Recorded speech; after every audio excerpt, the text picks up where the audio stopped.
para akhwat salafiyat rahimakumullah. Iya, sampai kepada saya pertanyaan tentang Ustadz Adi Hidayat. Ya, para ustadz salafi, ustadz sunnah telah mempelajari orang-orang yang muncul dan dinisbatkan sebagai penceramah atau dai, ya, Adi Hidayat dan yang lainnya, diantaranya ustadz-ustadz kita yang membahasnya di grup Ustadz, ya, Ustadz Badrul Salam, Ustadz Zainal Abidin, saya sendiri, dan Ustadz Ahmad Zainuddin, ya, dan para ustadz-ustadz yang lain yang punya grup, termasuk Ustadz Abu Haidar, ya, dan yang lainnya, hafizahumullah. Dan orang ini dinyatakan manhajnya bermasalah. Bukan dilihat dari kemampuan dia, katanya menghafal Al-Quran dengan ayatnya, atau menghafal hadis dengan nomor-nomornya. Kalau cuma sekedar itu gampang dilakukan, karena sekarang di komputer semua ada. Cuma saya perlu sampaikan, Syekh bin Baz rahimahullah ta'ala, ya, ulama besar, Syekh Al-Albani rahimahullah ta'ala, Syekh Abdul Muhsin Al-Abbad, Syekh Ibnu Utsaimin, ketika menyebutkan Al-Quran tidak pernah menyebutkan nomor ayat, karena mereka hafal semua Al-Quran. Adapun kalau kalau hadis dihafal, itu rata-rata para ulama tidak menyebutkan nomor, karena mereka sudah tahu ini ada dalam Sahih Bukhari, ini dalam Sahih Muslim. Apakah orang ini lebih hebat daripada Syekh bin Baz? Ya, lihat tulisan ceramah-ceramah Syekh Utsaimin. Mereka tidak pernah menyebutkan nomor ayat ketika menyampaikan ceramah. Lagi pula yang begini bukan hal yang istimewa, biasa. Cuman karena ada orang-orang yang tidak paham, tidak pernah dengarkan, tidak hafal Al-Quran, sekali disebut seperti ini, saya langsung kagum-kagum luar biasa.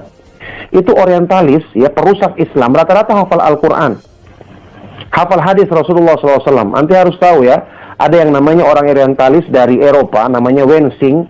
Itu dia sampai pernah membuat, ya, indeks hadis-hadis Rasulullah SAW untuk memudahkan kita mencarinya.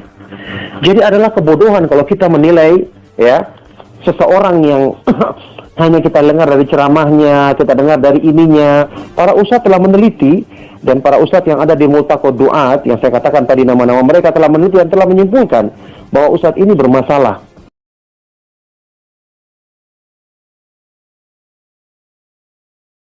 Bulannya Allah, syahrullah, banyak istighfar. Banyak istighfar bulan ini. Ya, banyak istighfar bulan-bulan ini. Dan banyak memaafkan. Saya pun insya Allah akan membuka diri. Saya minta maaf kepada setiap kalangan yang dalam setiap kesempatan pasti saya banyak salahnya, saya minta maaf. Ya, kalau ada yang perlu diselesaikan silahkan datang. Jangan bicara di belakang. Kalau di belakang tuh saya nggak tahu. Datang pada saya. Udah pasti saya nggak tahu kalau di belakang itu. Ya, jadi kalau Anda punya persoalan dengan saya atau dengan siapapun, jangan di belakang, nggak akan nyampe, Joni. Datang bicara, selesai. Daripada Anda bingung sendiri, nyampein sana, nyampein sini, Anda pusing sendiri. Akhirnya Anda kumpulin maksiat, gak selesai-selesai dosanya. Dan Anda ajak orang lain berjamaah dosa. Mendingan datang. Saya kemarin buka Instagram. Ada curhat seorang suami istri. Minta solusi. Ustadz, saya baca itu, kadang saya baca beberapa kesempatan.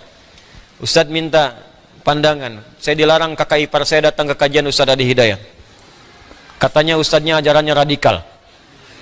Terus kakak iparnya bilang, saya kenal Ustadz ini sejak di Kairo. Saya tahu dia. Padahal saya pun nggak pernah belajar di Kairo. Kan? Saya tuh kuliahnya di Libya, Joni. Saya nggak pernah kuliah di Kairo. Yang pernah saya lakukan talaqi tafsir pada Syekh Tantawi Jauhari, sampai dihadiahi kitab ini. Ini kitab dari guru saya yang mulia. Saya belajar langsung dari beliau, Syekh Muhammad Tantawi itu. Saya belajar dari beliau, saya ikuti sampai ke Iskandaria. Yang tahu saya di situ cuma 3 orang. Ya, tiga-tiganya sahabat saya, Sandi Rizki, ya, kemudian Biogen Akbar, Ikhwan Nugraha, itu teman-teman saya semua. Tambah 1 Syekh Hafid, orang Afghanistan, yang pakar hadis, sampai saya dihadiahi bagan hadis, beliau yang merangkum kurikulum di sana. Ya, Anda bayangin, saya aja diundang ke Al-Azhar, ketemu Syekh Al-Azhar, teman-teman saya Syekh Al-Azhar, teman-temannya udah kumpul di sini. Saya sahabatan sama alumni Al-Azhar. Orang Al-Azhar ngundang saya, ngundang ceramah di sana, saya Al-Azhar juga mau ketemu. Orang sana nyebut saya moderat, orang sini nyebut radikal. Dia belum minum susu itu. Dia salah info, makanya datang daripada di belakang dapat info nggak jelas. Gitu. Jadi biasakan diskusi, klarifikasi, tanyakan. Jadi kalau kumpul-kumpul begitu capek nantinya. Ya, yang saya akan angkat tangan cuma 2 golongan. Saya serahkan hisabnya kepada Allah.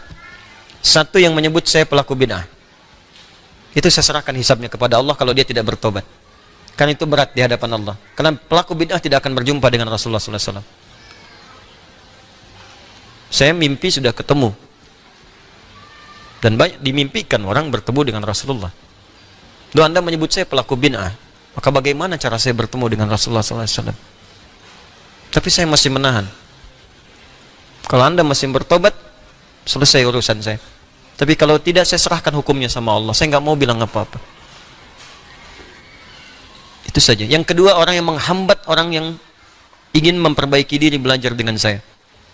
Karena kata-kata atau kalimat-kalimat atau informasi yang tidak pantas, saya serahkan hisabnya kepada Allah. Ya. Yang lainnya semua saya maafkan. Yang dua, saya nggak bisa berkata apa-apa sebelum dia bertobat dan menyelesaikan urusannya sendiri. Karena berat bagi saya. Kalaupun memaafkan, tapi kalau menghambat orang lain disebut pelaku zalim. Al-Baqarah 114. Wa man azlamu mimman mana'a masajidallahi ayyudhkara fiha ismuhu wa sa'a fi kharabiha. Siapa orang paling zalim, disebut oleh Allah paling zalim di muka bumi, yang menghambat orang lain untuk mendapatkan zikir di masjid. Di antara zikir itu belajar, salat, belajar, taklim itu zikir. Ada orang menghambat orang lain, kamu jangan taklim, kamu jangan belajar, dia begini, sementara dia nggak tahu hakikat yang sebenarnya. Allah menyebut makhluk itu paling zalim. Lantas bagaimana saya mesti bersikap? Saya nggak tahu. Makanya jangan, Allahu Akbar, jangan cari masalah yang seharusnya tidak dilakukan. Ya, yang lain saya maafkan. Nah, kalau ada apa-apa cerita, ada utang, ada apa, kalau saya bisa saya bebaskan. Kalau saya bisa bantu, saya bantu. Ya, hidup saya terbatas, kok besok meninggal juga.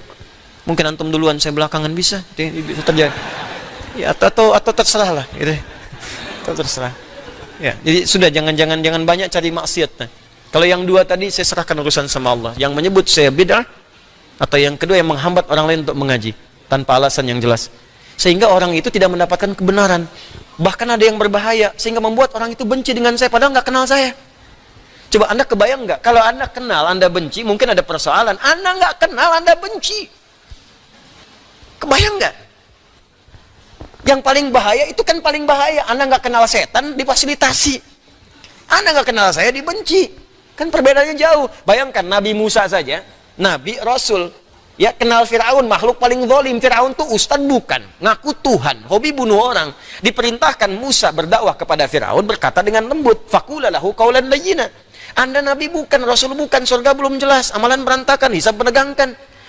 Ya, berdakwah kepada saya yang bukan Fir'aun. Saya nggak pernah bunuh orang sampai sekarang. Mabuk nggak pernah, apalagi ngaku Tuhan. Terus tiba-tiba Anda mencela saya, Anda siapa? Termasuk saya pun demikian, kita sama-sama perbaiki diri. Tapi poinnya adalah kita akan wafat, itu aja. Kita akan wafat.